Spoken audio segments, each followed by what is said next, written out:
Bonjour, nous allons donc continuer aujourd'hui de nous questionner sur les commencements, l'origine de l'architecture. Lors de la dernière séance, nous avons postulé à ce que ce soit le mur qui permette que l'architecture commence. Et on a vu que le mur, ce n'est pas seulement l'élément constructif de l'architecture. C'est quelque chose donc qui a à voir avec la pensée, avec notre capacité à séparer, à scinder, à opposer, à exclure. Et donc le mur avait véritablement à voir avec la manière dont nous pensons, puisque lui aussi donc il classe, il hiérarchise. Alors on pourrait dire effectivement que la fenêtre, enfin l'ouverture, c'est une fracture de ce mur. Oui, c'est le cas notamment donc dans ce très beau bâtiment de Lina Bobardi, le CESC à São Paulo. Vous voyez, il y a un mur en béton, et ce mur en béton, donc, on a l'impression qu'il a été fracturé à coups de marteau-piqueur, cassé à coups de marteau, voyez, pour pouvoir faire rentrer à la fois le paysage et la lumière à l'intérieur des espaces. Et ce qui est fascinant aussi donc, dans ce bâtiment, enfin, au-delà de la fenêtre, c'est qu'effectivement il accueille des activités de plein air, puisque ce sont des salles de sport, des terrains de handball, de basket, il y a une piscine qui sont donc superposées. Donc ça c'est la vue que l'on peut avoir de ce bâtiment. Et c'est le détail, vous voyez, donc extrêmement brutaliste de l'embrasure de cette fenêtre, de cette ouverture, qui se pose vraiment comme une fracture du mur. Notre projet de Lina Bobardi, là c'est pas vraiment un bâtiment qui a été créé ex nihilo, c'est un théâtre qu'elle a aménagé à Bahia, et c'est le même principe, donc faire exploser le mur pour ouvrir. Et donc on pourrait dire, il y a un premier système, on ferme, et puis ensuite il y en a un second, on ouvre. On crée des percements dans le premier dispositif pour mettre en relation les différents espaces que les murs séparent.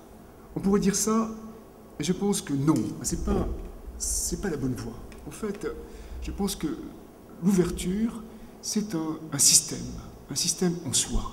Vous voyez, comme le mur, c'est un système qui permet donc la fermeture, qui permet de hiérarchiser, qui permet de classifier, qui permet d'exclure, qui permet d'opposer. L'ouverture, c'est un autre dispositif, je pense totalement autonome, et qui permet, lui, donc, de mettre en relation, de faire en sorte que les choses donc, soient mises en liaison les unes avec les autres. Voilà, le mur sépare et la fenêtre, au contraire, crée le lien donc, entre les différentes choses du monde.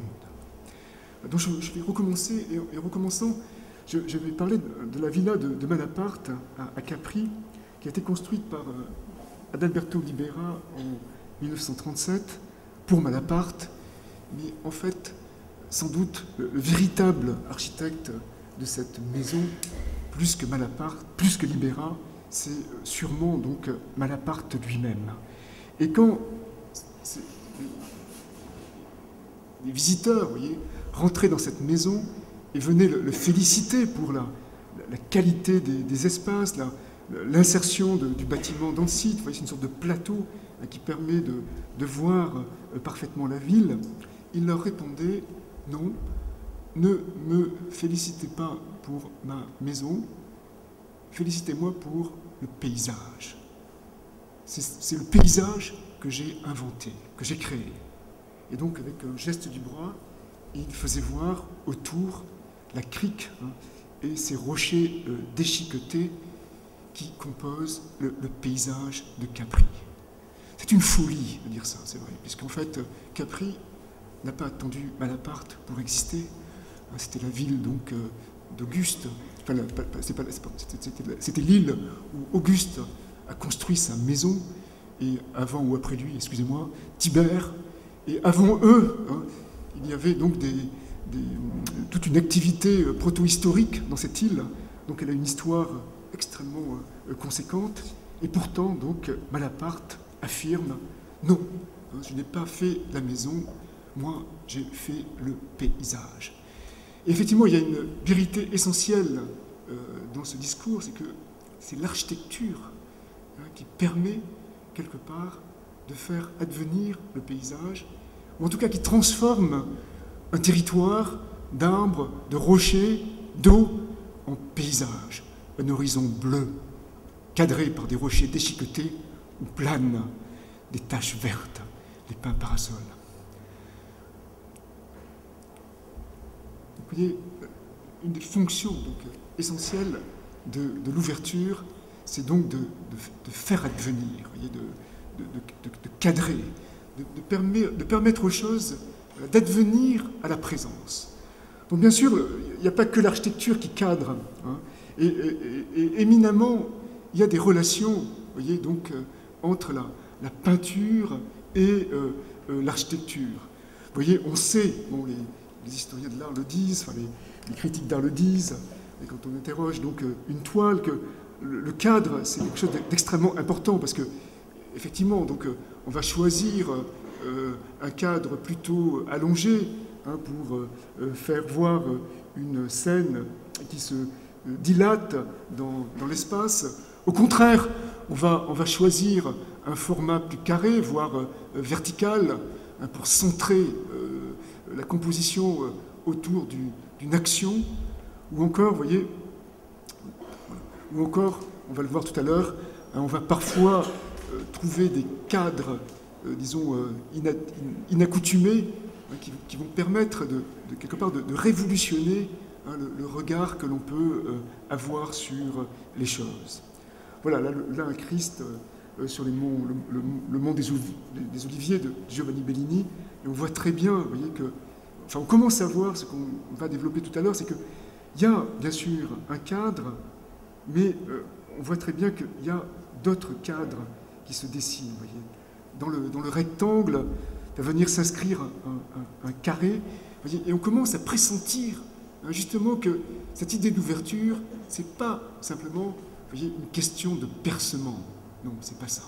Si c'était ça, ça serait trop simple. Il n'y aurait même pas de question à se poser, parce qu'on dirait, l'architecture, elle commence avec le mur, et la fenêtre est seconde, puisque ce n'est qu'un percement dans le mur.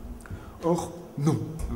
On voit très bien que, déjà dans cette toile, il y a tout un système de cadres qui compose un dispositif et qui permet justement, vous voyez, au contenu narratif de la toile de se développer.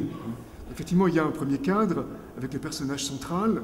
Le personnage central en détermine un second qui permet de voir les apôtres endormis. Vous voyez, et donc on comprend que l'ouverture, eh bien, que le cadre, eh bien, il fait système. Voilà un cadre architectural, c'est une fenêtre qui ne sert pas à faire rentrer la lumière, puisque donc c'est la fenêtre du mur du jardin de la villa de Noailles, ailleurs, qui a été réalisée par Mallet Stevens. Et vous voyez, ce cadre, donc, il permet de rassembler, de composer, de faire advenir à la présence ce territoire de hier qui est composé donc d'îles, de péninsules qui s'enchevêtrent, et tout d'un coup, effectivement, il est figé par ce rectangle. Je regrette que sur la photo, effectivement, il y a le garde-corps, parce qu'effectivement, aujourd'hui, la villa de Noailles est un bâtiment public, on peut rentrer, donc on a dû rajouter ce garde-corps. Mais ce qui est intéressant, justement, enfin, en tout cas, ce garde-corps permet de développer aussi donc, autre chose, c'est que, effectivement, quand on regarde, quand on voit, eh bien, on se met en danger. Effectivement, donc, je crois que c'est une chose à réfléchir hein, aujourd'hui, où effectivement, dès qu'on fait une fenêtre, dès qu'on fait un balcon, il faut absolument donc avoir la bonne hauteur, la hauteur réglementaire pour faire en sorte que les gens ne tombent pas. Et quelque part, si les gens ne tombent pas, peut-être on leur retire quelque chose d'extrêmement important, hein, qui est de s'exposer à un danger en regardant.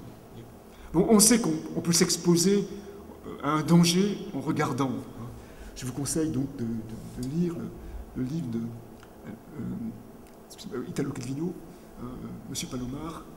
Monsieur Palomar donc, se promène sur une plage où il y a des corps dénudés et il commence à voir une très belle femme, il est complètement fasciné.